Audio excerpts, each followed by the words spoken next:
Dalam nama Bapa dan Putra dan Roh Kudus, amin. Allah Bapa yang Maha Pengasih, kami kembali datang ke hadapan-Mu, bersyukur atas cinta dan kasih sayang-Mu yang berlimpah dan tiada berkesudahan. Kami mohon bantulah kami untuk senantiasa mampu menemukan butir-butir kasih dalam setiap pengalaman hidup kami, serta buka pintu hati kami, pikiran, perkataan, dan perbuatan kami, agar kami dapat menyerupai Engkau dalam seluruh peristiwa, pengalaman, perjuangan, peziarahan hidup kami setiap hari. Dengan pengantaraan Kristus Tuhan kami. Amin. Tuhan bersamamu dan bersama rohmu. Inilah Injil suci menurut Lukas, dimuliakanlah Tuhan. Dalam perjalanannya ke Yerusalem, Yesus menyusul perbatasan Samaria dan Galilea. Ketika ia memasuki suatu desa, datanglah 10 orang kusta menemui dia. Mereka tinggal berdiri agak jauh dan berteriak, "Yesus Guru, kasihanilah kami." Lalu ia memandang mereka dan berkata, "Pergilah, perlihatkanlah dirimu kepada imam-imam." Dan sementara mereka di tengah jalan, mereka menjadi tahir.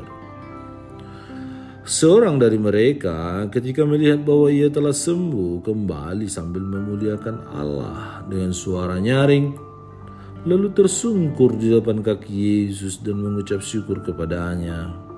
Orang itu adalah orang Samaria. Lalu Yesus berkata, "Bukankah ke-10 orang tadi semuanya telah menjadi tahir? Di manakah yang 9 orang itu?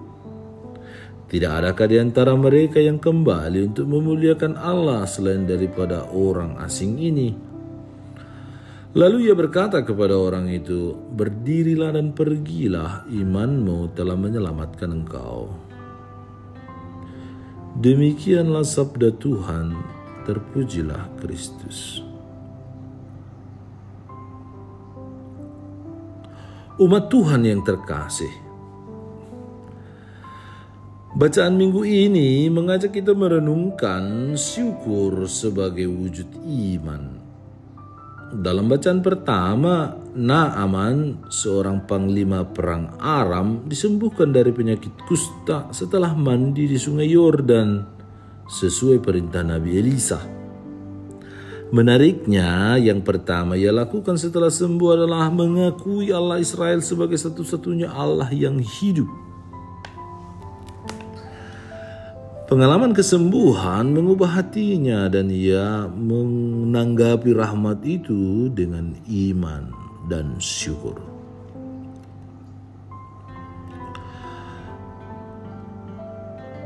Dalam bacaan kedua, Paulus juga menekankan hal yang persis sama. Hidup kita hanya bisa bertahan karena Kristus.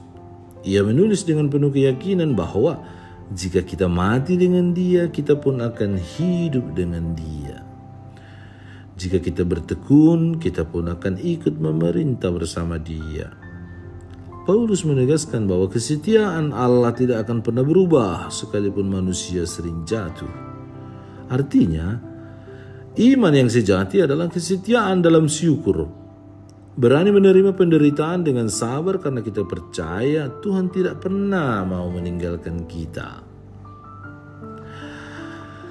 Injil hari ini memberi gambaran yang sangat indah. 10 orang kusta disembuhkan oleh Yesus, tetapi hanya 1 orang, dan dia adalah orang Samaria, orang asing yang kembali datang ke hadapan Yesus untuk bersyukur. 9 lainnya mungkin sibuk dengan kegembiraan mereka sendiri. Yesus menegaskan bahwa bukan hanya kesembuhan jasmani yang penting, tetapi juga kesembuhan hati yang datang dari sikap syukur. Orang yang bersyukur itulah yang mendengar kata Yesus, "Imanmu telah menyelamatkan engkau." Saudara dan saudari terkasih, hari Minggu biasa ke-28 ini mengajak kita merenungkan iman yang menyelamatkan bukanlah sekedar pengetahuan tentang Allah, melainkan kepercayaan yang hidup dan total kepadanya. Iman sejati menggerakkan hati manusia untuk berserah, percaya, dan mengikuti jalan Tuhan meskipun tidak selalu mudah. Dalam kitab suci kita melihat banyak contoh orang yang mengalami keselamatan karena iman mereka. Abraham yang percaya kepada janji Allah, perempuan yang sakit pendarahan yang dengan iman menyentuh jubah Yesus, serta si Samaria yang kembali untuk bersyukur, dan banyak yang lain. Mereka diselamatkan bukan karena kekuatan mereka sendiri, melainkan karena iman yang hidup dalam hati mereka. Namun, iman yang menyelamatkan tidak berhenti hanya pada kata-kata atau pengakuan. Iman itu harus nyata dalam tindakan sehari-hari. Artinya, iman harus diwujudkan dalam kasih dan kebaikan, dalam kesetiaan kepada Tuhan.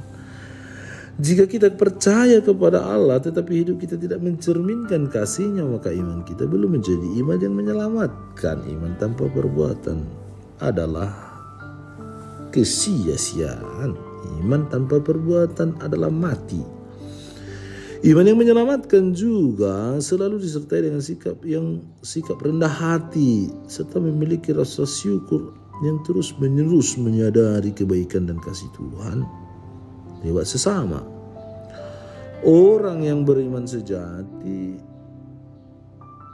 menyadari bahwa segala sesuatu adalah karena karya Tuhan, bukan karena karya manusia, karya diri sendiri, kepintaran, kehebatan, kualitas yang dimiliki pribadi persona kita sebagai manusia. Tetapi semua itu adalah karena kasih, karena kebaikan dan kerahiman Tuhan. Besarnya peran serta Allah dalam hidup kita. Kita tidak diselamatkan karena usaha atau jasa kita semata, melainkan karena belas kasih Allah yang begitu besar. Oleh karena itu, orang beriman selalu kembali kepada Tuhan dengan hati yang penuh syukur. Seperti seorang Samaria, orang kusta yang disembuhkan oleh Yesus dan datang kembali untuk memuliakan Allah. Syukur inilah yang menjaga iman kita tetap murni dan semakin bertumbuh. Orang yang berbahagia adalah orang yang selalu bersyukur. Akhirnya, iman yang menyelamatkan adalah iman yang mengarahkan kita kepada Kristus yang bangkit. Dialah pusat iman kita dan sumber keselamatan kita.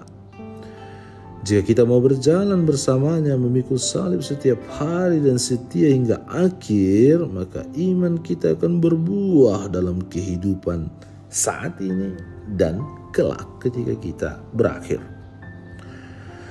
Maka marilah kita terus menerus memelihara iman kita dengan doa, membangun relasi kita dengan mendengarkan sabda Tuhan dan doa-doa yang kita panjatkan, dengan menerima sakramen-sakramen, serta dengan mewujud nyatakannya dalam kasih kepada sesama. Dengan demikian iman kita sungguh menjadi iman yang menyelamatkan. Dan jangan lupa untuk bersyukur. Allah Bapa kami yang maha baik, kebaikan-Mu tak ternilai, tak terukur oleh emas ataupun uang atau harta kekayaan. Hanya mereka yang rendah hati yang Kau beri cinta kasih sepenuhnya. Bebaskanlah kami dari kesombongan dan ketinggian hati kami. Sentuhlah hati kami dengan tangan belas kasih-Mu, sehingga kami mengalami kesembuhan jiwa dan raga kami. Dengan pengantaran Kristus Tuhan kami. Amin. Allah Bapa kami, penuntun kehidupan, Engkau telah menuntun Abraham menuju tanah terjanji. Engkau juga menuntun bangsa Israel menuju tanah Yerusalem melalui tangan Musa. Kini kami umat-Mu keuskupan Padang sedang berjalan bersama dalam sinode kefikepan menuju keselamatan yang Engkau janjikan dalam diri Putra-Mu Yesus Kristus. Tuntunlah peziarahan hidup kami dengan kuasa Roh Kudus-Mu, agar kami tetap tabah, sabar dan setia menghadapi kesulitan dan tantangan hidup. Bimbinglah kami supaya mampu berjalan bersama saling meneguhkan dalam iman, harapan, dan kasih.